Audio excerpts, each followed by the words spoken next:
Today we're going to consider this problem out of a Stanford mathematics problem, a Stanford mathematics contest. This is the first part of the third problem of the first set. It reads as follows. Which are true and which are false for general polygons? If a polygon inscribed in a circle is equilateral, then it is equiangular. If a polygon inscribed in a circle is equiangular, then it is equilateral. If a polygon inscribed about a circle is equilateral, then it is equiangular. And if a polygon circumscribed about a circle is equiangular, it is equilateral. With that reading the question, there's a second part that we'll do soon. So try it out for yourself, then we'll do some hints, then we'll get on with the proof. Alright, for some hints are that some of these are indeed false, and in particular, to just show that these are false, you need to provide counterexamples, and to show it's true, you're going to need to do a construction. And for those constructions, I would definitely suggest trying a couple small examples and seeing which are true, and seeing how you can prove that they're true.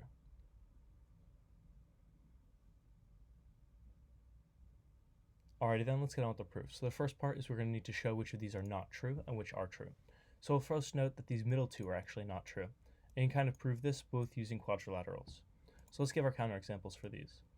So let's do the inscribed one, that is equiangular but not equilateral.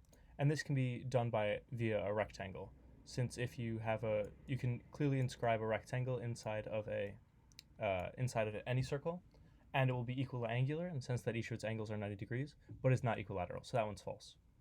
Next, for the we can draw it on the same diagram. For the equilateral, it is not equiangular. We can use some sort of rhombus that approaches tangencies like this, and this will clearly be equilateral in the sense that each of these sides is the same length, but the small angles and the big angles do not match. Fantastic. Now let's continue with the next part of the proof, which is proving the other two true. So let's do the inscribed polygon first, since this is the more traditional case and is a little easier to work with. So we have each it being equilateral. So let's consider let's just consider two consecutive sides, for instance, from here to here and from here to here. And now we'll draw the center of our circle, which is about here. And now we need to show that this is equiangular. So to show it's equiangular, we need to show that this is the same length, has the same measure as perhaps this one here. So to do that, we're going to need to, let's just construct the traditional segments, which are to the origin, and then to the origin again. First thing to note is, since it's equilateral, we can tell that these angles bisect these vertex angles we care about. Next, we'll note that since this is the same length as this, we can conclude that this is the same length as this. There are a couple ways we can do that. We can either construct this segment from the origin as an angle bisector here. We'll note that this as an angle bisector, which also happens to be a bisector of a perpendicular bisector, and we can see that means that since this radius is equal to this radius by trigonometry, we can conclude that this angle is congruent to this angle. Therefore, this whole angle is equal to this whole angle by the exact same logic. Once that you have that these two angles are the same length, we'll note that this is an isosceles triangle.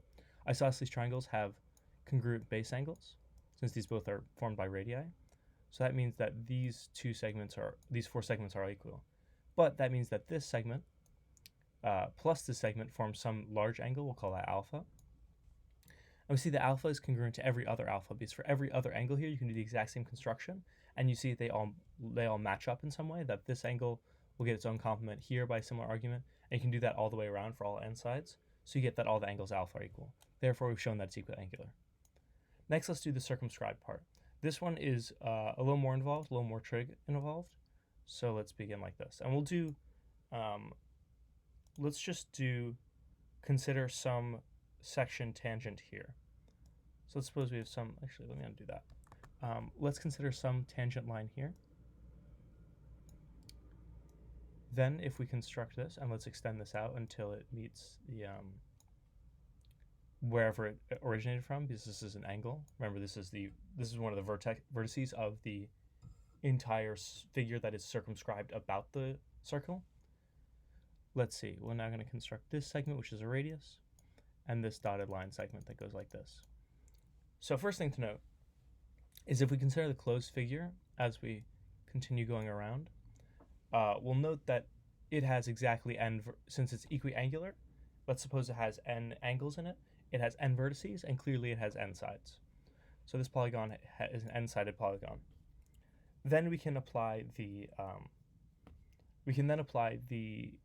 a well-known theorem about n-sided polygons, in particular with n vertices, is that you can divide them into triangles, and you get that the total number of the angular measure of each one is this measurement.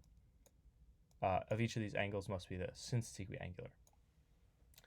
And let's call, we get this in fact that n minus 2 is 1/8 times 180 there are n minus 2 triangles in here, and each triangle represents 180 degrees. So dividing by n, you can see that each of these outside angles will give you n minus 2 over n times 180 degrees. And in particular, we can see that this is going to be an angle bisector of this vertex point. Therefore, let's denote an angle gamma, which is going to be 1/2 of that. So we'll write that as 1/2 times n minus 2 over n times 180. And that will be this angle in here, gamma. Next, we'll note that because of gamma, we can do some trigonometry, in particular that tangent of gamma is equal to the radius over this adjacent side, and the radius is some fixed length. That implies that we can derive the length of the side A is going to be r over the tangent of gamma. And since A is the r over the tangent of gamma, this is true for this vertex, but the choice of vertex was irrelevant. So this is true for all of these adjacent sides.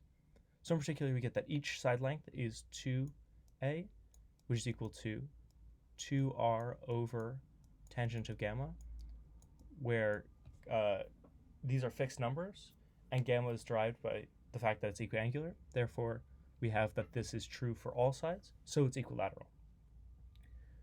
With that, we've proven that this fourth statement is true. Next time, we're going to show that there are some interesting cases for this, in particular that the type of polygon you do, in particular with respect to its parity, might influence some of these proofs. With that, thank you for watching.